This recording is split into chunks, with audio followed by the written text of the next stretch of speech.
So aim high. You can probably do more than you think, so you should have more on your schedule than seems reasonable. Not a ton more, but a little bit more. Okay? More than you think seems reasonable. Everybody's a little different, but remember, you can sleep when you're dead. Be encouraged. So, these are my grades. And, no, actually, I'm doing it wrong. I'm not a mathematician. Here we go. Here are my grades, and here were my responsibilities.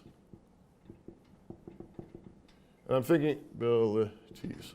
I'm thinking of things like wife,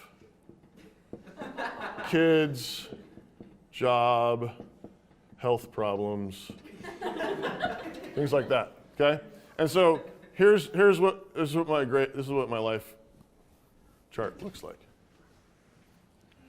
It's very, very complicated, but the more. So when I got my worst grades ever as a single bachelor, supported by my parents. Okay, down here.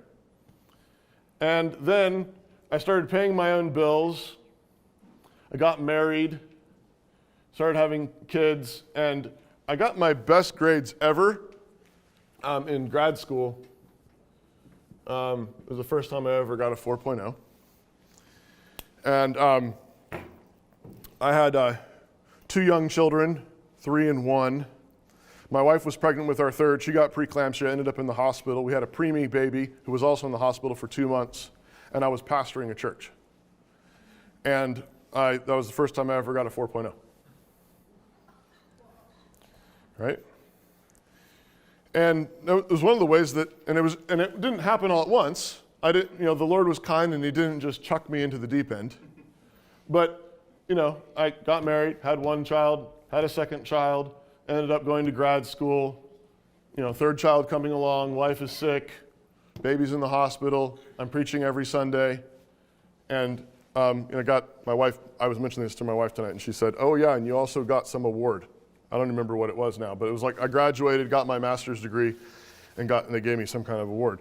And it was crazy time, because it was like, I was preparing a sermon, going down to grad school an hour away from where we lived. My daughter, who's now 14, or about to turn 14, was preemie, born at 31 weeks, 2 pounds, was in the NICU. And so my routine would be to go down to school, I'd study throughout the day, I'd come back, usually stop by the NICU hospital, visit with my daughter who's in the hospital, come back home, collapse, repeat. And I got way more done than if you had told my 18-year-old self, this is how much you can get done in a day, I would have laughed. I probably would have cried.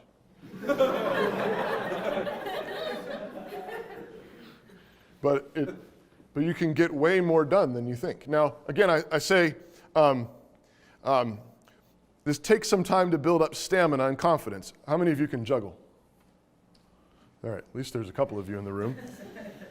We often talk about juggling things, but the way that you learn to juggle is you start with 1 ball, and then you add a second, and then you add a third, and then you add a fourth, and then right?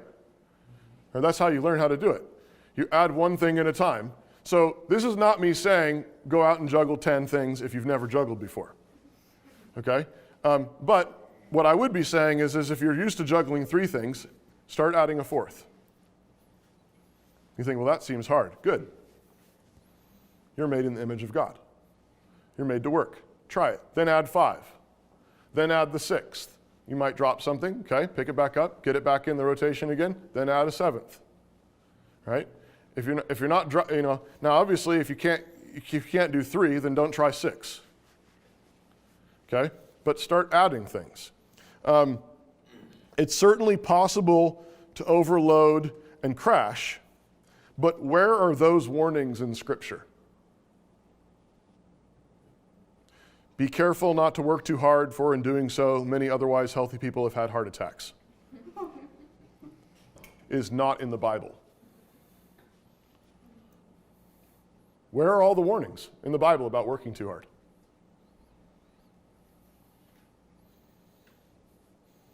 There are none. Now, you can reason from analogy, things like, preserve life, don't destroy your own. Okay, yeah. I'm not saying there's no limits. Obviously, if you really are sick, blazing fever, puking, stay home, call it a day. If your parents, your teachers, your doctors are begging you to slow down, listen to their counsel. But we are lied to pretty regularly by the world, all about, now be careful about burnout. Be careful about overdoing it. And again, I ask the question, where are the verses? The warnings are all about, be careful that you're not being a sluggard. That's where all the warnings are. Be careful that you're not lazy. Be careful you're not sleeping too much. So, in general, push as hard as you can. Why? Because you're made in God's image.